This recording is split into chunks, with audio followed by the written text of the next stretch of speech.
Hi guys, welcome back. This is Tarun again, back with another fitness video. So in the last couple of videos I've talked about why things you can do which will not, probably you will not need a trainer, things, I've talked about muscle building foods. My job here is to equip you with the tools so that you avoid any kind of dependency on anyone. So in my previous video I talked about why you would not need a trainer when you can create your own training plan. In this video, I'll tell you how to create your own diet plan. So you really don't have to go to all the nutritionists, you really don't have to go to any of the dietitians to tell me what is the right diet for me and stuff. I'm going to be sharing basic thumb rules with you and some food items which you must have in your diet plan. So what exactly are those guidelines and what exactly are those food items that I'm talking about? Let's talk about the guidelines first. So number one guideline, guys. So let's start with breakfast.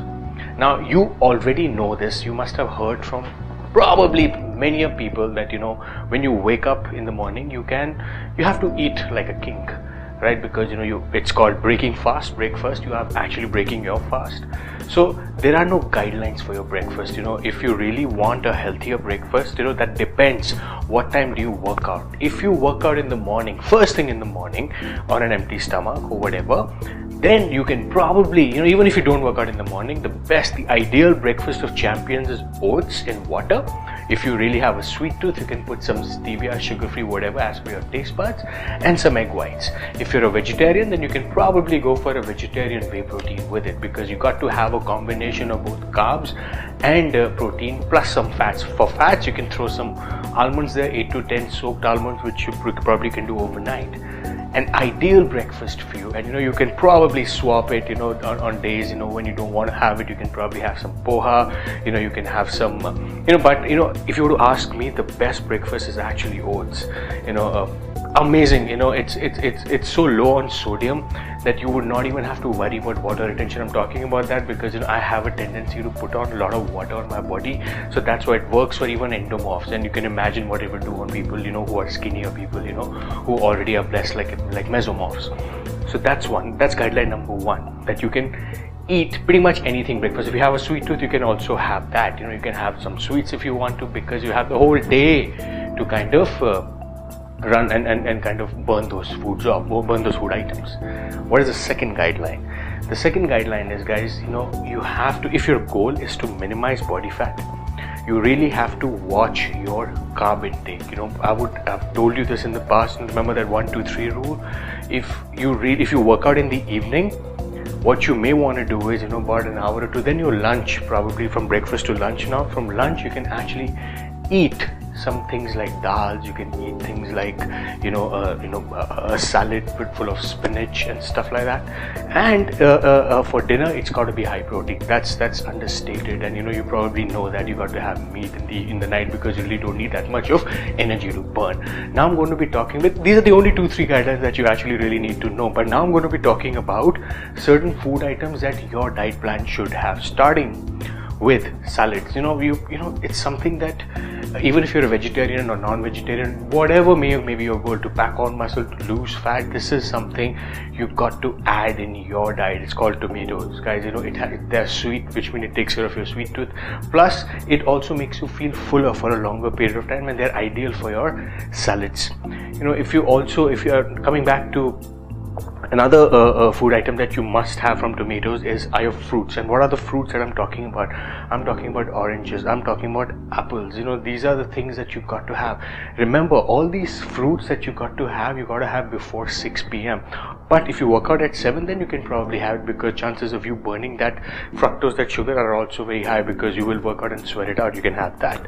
Number 3, oats. I've already talked about it. Number 4, sweet potato, guys. I don't know, some of you are afraid to take carbs, but there's a time to have carbs. I've talked about, even if your goal is to minimize body fat, the best time to have carbs for people who want to lose fat is before workout. And what kind of carbs? Complex carbs, which is the best complex carbs, guys. I'm telling you, forget rice, forget brown rice, it's already there. But if you really want to maximize your pump, you really want to maximize results, you got to have sweet potato. It's amazing. It not only tastes sweet, or you can also have a boiled potato. You can boil sweet potato or boiled potato, up to you. You will be surprised the kind of insane pump you're going to get before that. After your post-workout, you can also have another sweet potato or a boiled potato, just to kind of fill your glycogen levels. It's amazing. That's the only carb window that you should utilize, before your workout and after your workout. Now let's talk about some fats.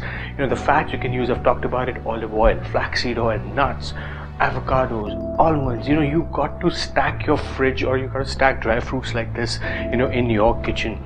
The other thing, for vegetarian friends of mine, because it's important for you to also pack on a lot of high protein food. Beans, you can also look at it, right from kidney beans. You can get it from any of the supermarket. Green beans, that you can get it, again, very, very high. I know some of the vegetarian folks I've seen, but they only take eggs, so probably egg whites is another of your best bet that you can add. You can the non-vegetarian options are plenty, from chicken breast to fish to salmon. You already know, you got to have this in your fridge. I'm going to talk about dals, lentils, spinach, asparagus, olive oil, peanut butter. These are some of the things that you got to have in your kitchen, guys. These are the things that you can eat. Like, for example, if you are hungry in the middle of the night, you've been partying, you don't know what to do, what to eat, the best thing for you to do right now is take some broccoli, take some asparagus, take some olive oil, and take some cucumbers, tomatoes. Just mix up a salad, toss up a salad, and have it. You don't have to worry about calories. Obviously, if you're not counting your macros, you don't have to get down to that level yet, because that takes time for you to measure. But this is whenever in doubt, guys. Whenever in doubt, just cook up a salad for yourself. If you want to add some things to it, probably you can add some egg whites, 2 to 3 egg whites, or you can add some chicken breast. Whenever in doubt, have that. You really don't have to look into your fridge, what's there, what's not there, what do I do. These are, your 12 o'clock friends or 2 o'clock friends. Another thing that you can do, if you're hungry in the night, or you're hungry, let's say you're on the go in the afternoon, you have to attend office meetings, you really probably don't have too many options to eat. What you can do is, you can go to any of those coffee shops, because chances are, if you have your whey protein, is even better, because if you are going to the gym in the evening, so you would have your whey protein shake with your whey protein powder. So you can go to one of the coffee shops. They usually have cold coffees, and they usually have smoothies. What you can do is, you can have a regular smoothie, probably a pea smoothie or orange apple, and just add 1 scoop of protein powder there. Boom, on the go, high protein drink, guys. So we constantly have to think through about these things, so that you not only get to your diet plan with ease, but you also meet your daily protein and diet requirement through these measures, guys. Because remember, at the end of the day, you are the one who's responsible for your diet. You're the one who's responsible, for your results. And remember, meal prep is something I've talked about in almost all of my videos. If you still can't do it, these are some of the options that I'm giving you. So I'm going to again summarize the food items for your kitchen. Number 1, tomatoes. Number 2, oranges, apples, which are fruits. Number 3, oats, sweet potatoes, nuts, beans, egg whites, chicken breast, dal, lentils, spinach, asparagus, olive oil, and peanut butter, guys. Whenever in doubt, these are the things you can have. And remember, for workouts, the best time for you to have your carbs is before your workout and after your workout. After that, if you are an ectomorph, then only you can add more carb. But if you're an endomorph like me, avoid carbs. If you're a mesomorph, you can, again, as per your macros requirement, as per your taste, you can actually add carbs into your diet plan. So guys, I hope this helps you with creating your own diet plan. These are some of the 15-20 items that you can actually have in your diet plan. There's nothing else to it. Even a dietitian will give you the same diet plan, and nutritionist will also tell you the things that I've just shared with you. So I hope you imbibe this into your plan to get the maximum results, not only out of your training, but your diet as well now. So any one of you have any questions around this, feel free to reach out to me either on my Facebook, YouTube, or on my Instagram, and I'll be very happy to help you with your diet. So until we meet again, peace.